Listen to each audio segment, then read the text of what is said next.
तो गाइस, क्या हाल चाल। I hope you are fine. मुझे लगता है सारे के सारे अच्छे होंगे। आज कहानियों का चौहान आप लोगों की एक और कहानियों के साथ उपस्थित हो चुका है। मेरे पीछे एक हल्का सा साया, हल्का हल्का अंधेरा, कोई आसपास नहीं है। पूरी रोड पे अकेला गाड़ी के अंदर बैठ के वीडियो बना रहा हूँ। ऐसा ही अंधेरा उस रात भी था जिस रात उस वॉचमैन को थप्पड़ पड़ा था। उससे पहले कितने वॉचमैन आए, कितने आए, पर जो उनके साथ हुआ वो एक खाली नॉर्मल एक खेल था। पर जो इसके साथ हुआ वो शायद आपकी रूह का पाने के लिए काफी होगा। तो बात है 1980 की, राजस्थान। सबसे पहले तो राजस्थान के बारे में बात करते हैं। राजस्थान अपने आप में ही हमेशा से ही एक ऐतिहासिक जगह रही है। चाहे किला के वगैरह ले लो या हॉन्टेड ले लो, एक से एक राजा महाराजाओं के बारे में ले लो, इतिहास हमारा राजस्थान से ही चलता हुआ है। ये कहानी भी राजस्थान की है। क्या आपने कभी ये सोचा है कि सिर्फ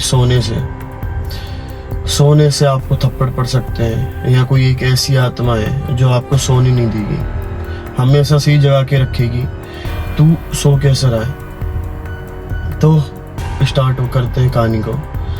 बात है सन 1980 की। 1980 से 16 साल पहले सब नॉर्मल था इस होटल के अंदर। होटल के अंदर लोग आते थे, रूम लेते थे, सोते थे, किसी को कोई दिक्कतें नहीं होती थी। पर जब वो वॉचमैन अपनी नौकरी छोड़ के भागा, असली दिक्कत तो तब लोगों के सामने आई। 1980 की बात है। वॉचमैन था, उस होटल की रखवाली करता था। होटल्स वगैरह में वॉचमैन वगैरह चाहिए होते हैं। पर जब उसे एक आत्मा ने उसे सोने नहीं दिया ना, तो उसे भगना पड़ा वहां से। क्योंकि आत्मा एक ऐसी जगह है ना जिन पे भरोसा तो कोई नहीं करता, पर जब वो अपनी पे आ जाए तो अच्छों की इस्तेसी कर देती है। तो हमारी कहानी स्टार्ट होती है रवि सिक्योरिटी गार्ड कह लो या सिक्योरिटी कह लो, रवि से। जब पहला वॉचमैन अपनी नौकरी छोड़ के गया, तब रवि ने आके अपनी ड्यूटी ज्वाइन करी। रवि अपने माँ बाप का एक लौता बेटा था। सारा जिम्मेदारी, बहन की शादी का खर्चा, माँ बाप का खर्चा, माँ बाप की बूढ़ी दवाइयों का खर्चा, उनका खर्चा तो वो अकेला ही उठाने वाला था। तो उस होटल में उसको जॉब मिल जाती है। होटल का नाम बजाज पैलेस रहता है। बजाज पैलेस में उसको जॉब मिल जाती है। वहाँ का जो मैनेजर होता है वो रवि से कहता है कि देखो, हम तुम्हें जितना पहले वाला वॉचमैन था उससे डबल पैसे देंगे, पर तुम यहाँ नौकरी करो। वो कहता है, वो डबल पैसा सुन के माँ बाप का इकलौता है, दवाई का खर्चा, वो कहता है ठीक है मैं कर लूँगा, मेरे कोई दिक्कत नहीं है, डबल पैसा मैं दिन रात भी कर लूँगा। पर दिक्कत उसे अब होने वाली थी। उसे दिक्कत तो नहीं थी, पर उसे दिक्कत होने वाली थी। जिस हिसाब का उसका डिसीजन था ना, उसे दिक्कत जरूर होने वाली है। क्योंकि मैं एक हॉरर स्टोरी सुनाता हूँ और रियल बेस स्टोरी सुनाता हूँ जो घटित हुई है या लोगों को परेशान करी गई हैं। तो बात करते हैं। गाइस, मेरे को दिन का इंतजार करना पड़ा क्योंकि ये स्टोरी कहीं ना कहीं रात के लिए नहीं थी। तो इतने में ना उसका मैनेजर उसके पास आ जाता है, कहता है कि रवि, अभी ना जैसे छुट्टियों का टाइम आने वाला है तो होटल एकदम खचाखच भरा हुआ होएगा, तो तुम्हें दिन रात काम करना ही पड़ेगा और अपनी लगन के साथ काम करना पड़ेगा। पहले आपकी नाइट शिफ्ट लगती थी, नहीं लगती थी, कभी कभार डाउन भी हो जाता था कि आपको नहीं आना है, पर ये जो अभी टाइम ऐसा आने वाला है ना, आपको दिन रात काम करना ही पड़ेगा। देख, अभी तेरा पुराना वाला वॉचमैन तो आया नहीं है, पर जब तक तेरा पुराना वाला वॉचमैन आता है उसकी हायरिंग 1-2 दिन में होने वाली है, पर जब तक के लिए तुझे काम करना ही पड़ेगा। हाँ, तो गाइस, मैनेजर उसको बोलता है, मेरा आगे पीछे दिन ज़्यादा दिख रहा होगा, कुछ डिस्टर्ब करने आ गए थे, क्या कर रहा है, चलते फिरते गली है। तो मैनेजर कहता है उससे कि जो तू अपनी सैलरी जितनी हम तेरे को पैसों में देते हैं वो पैसा हम डबल कर देंगे, पर जो आने वाले जो दिन है उसमें आपको दिन रात मेहनत करके काम करना ही पड़ेगा। तो डबल पैसों का नाम सुन के खुश हो जाता है, वैसे भी माँ बाप का इकलौता होता है। तो कहता है ठीक है जी मैं कर लूँगा, मेरे को कोई दिक्कत नहीं है। रात हो जाती है, रात में सिर्फ सन्नाटा, कुछ नहीं। जब वो सन्नाटा जो अभी थोड़ी देर पहले मेरे पास था, सिर्फ रवि और रवि की लाठियों की आवाज़ यही सुनाई दे रहे थे।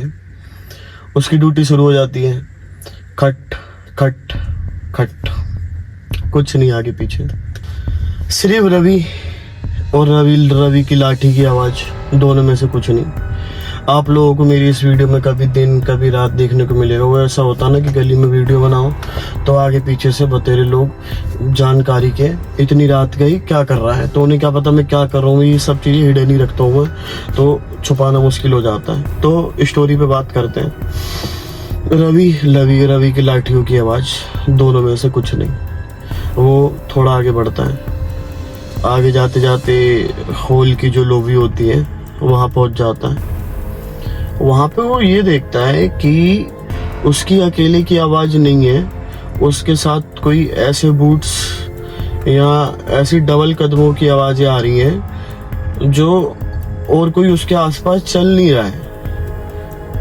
वो कहता है शायद मेरा वहम होएगा। इतनी देर में उसे ऐसा लगता है कि कोई मेरे साइड में साथ साथ चल रहा है और अभी भग के गया। वो कहता है शायद ये भी चलो वहम हो सकता है। वो इतनी देर में ऊपर वाले कमरे से लड़की की चीखने की आवाज़ें आने लगती हैं। वो कहता है ये वहम नहीं हो सकता। वो जाके चेक करता है, लड़की सामने वाले कमरे में घबरा रही होती है और खड़ी हुई होती है कि मदद की गुहार लगाने, जैसे कि कोई आ जाए, बस उसे राहत मिलनी चाहिए। तो रवि पूछता है कि मैम क्या हुआ? कहती है कि यहाँ पे कोई है। तो रवि कहता है नहीं मैम, यहाँ आपका बहम हुआ होगा, रात ज़्यादा हो रही है, 2:30-3 का टाइम है, ऐसा हो सकता है। तो कहती है नहीं, मैं अपने कमरे में सो रही थी, एकदम से गेट खुला तो जैसे कोई काले कलर का साया मेरे कमरे के अंदर आ रहा हो, तो बस ये देखते के साथ ही मैं भागने लगी। तो रवि कहता है रुकिए मैम, मैं एक बार चेक करके आता हूँ क्या कमरे में कोई सच में है। वो कमरे के अंदर जाता है, कमरे के अंदर उसे कोई नहीं दिखता। वो लड़की से आके कहता है मैम यहाँ पे कोई नहीं है, आपको घबराने की कोई ज़रूरत नहीं है। उसके बाद फिर रवि नीचे आने लगता है। नीचे आते के साथ ही फिर वो सोचता है कि मैंने भी सेम कदमों की आवाज़ सुनी, लड़की ने भी सेम कदमों की आवाज़ सुनी, क्या ये मेरा वहम है? अगर वहम होता है तो वो एक का होता है, दो का वहम कभी भी नहीं होता। वो कहता है अब तो मेरे को खुद पे तरस आ रही है, मैं भरी दोपहरी में काम करता हूँ, भरी दोपहरी चटक दोपहरी में काम करने से भी नहीं कतराता मैं, फिर उसके बाद रात को भी मेरे पे नाइट ड्यूटी करनी पड़ रही है, तो मेरे को खुद पे तरस आ रहा है। रवि के मन में ये अंदर अंदर बातें चलती रहती है। वो कहता है मैं सो लेता हूँ, अब मेरे पे काम नहीं करा जा रहा, मैं 1-2 घंटे आराम कर लेता हूँ। उसकी आंखें अपने अपने जैसे धीरे धीरे करके बंद होने लगती, उतनी देर में उसको थप्पड़ पड़ता, पाट उठता है, आगे पीछे भी कोई नहीं है। कहते किसकी इतनी हिम्मत हुई रात में जो मेरे थप्पड़ मार दे?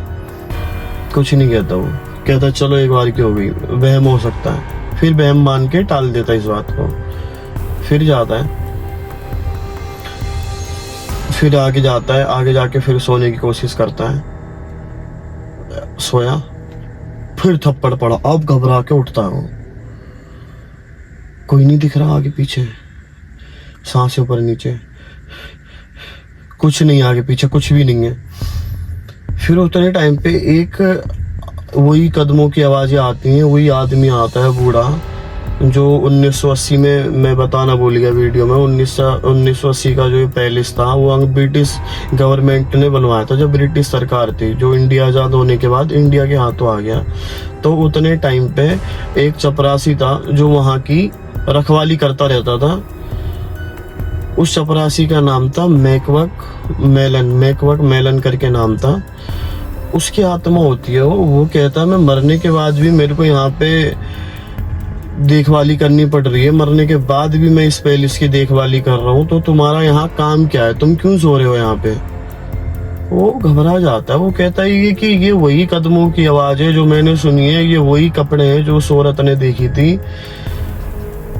सिट्टी विट्टी गुल गायब। इतना कहते के बाद ही रवि में 2-3 थप्पड़ देने के बाद ही वो चला जाता है।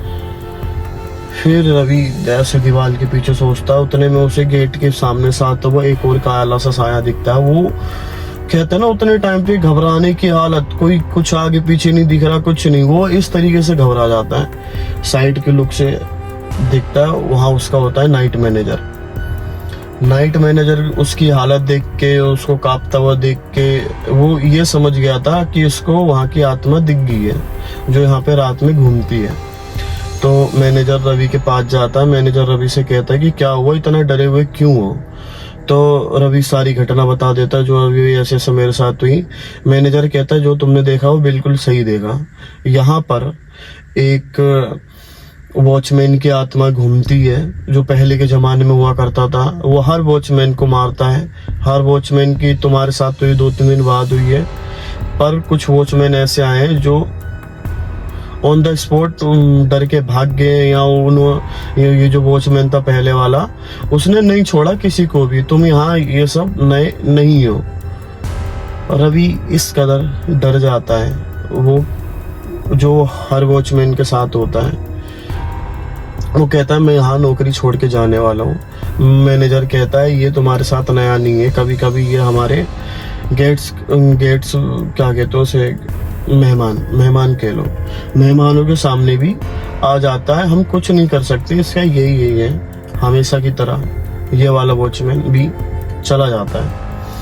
इस स्टोरी से हमें एंड में ये पता लगता है कि जो रूह होती हैं, आत्माएं वगैरह होती हैं, जिस चीज़ से प्यार होता है उन्हें, वो वहाँ बस जाती हैं। जैसे, और अगर जैसे किसी को आखिरी टाइम पे मरने वाले इंसान को वो होता है कि मेरे को यहाँ जाना है, मेरे को ये चीज़ प्रिय है, तो उसकी आत्मा वहीं घर कर जाती है। वो वहाँ से नहीं जाता, कभी भी नहीं जाता।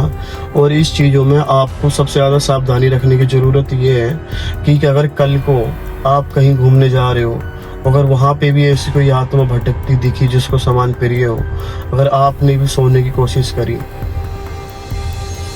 तो थोड़ा संभल के। तो वही, वीडियो को like, comment and subscribe. Video अच्छी लगी हो तो अपने इस कहानी को चौहान चैनल को सपोर्ट दिखाएं और वीडियो में ज़्यादा प्यार बनाएं। अगर आप लोगों को हॉरर स्टोरी सुनने से ज़्यादा अच्छा हॉरर व्लॉग्स वगैरह देखना भी पसंद है तो मेरा एक व्लॉग चैनल है तरुण चौहान व्लॉग। उसमें भी मैं हॉन्टेड वीडियो, हॉन्टेड हंटिंग, ये सब व्लॉग वगैरह बनाता रहता हूँ। तो जो भी इंटरेस्टेड है उस लिंक पे जाके क्लिक करें।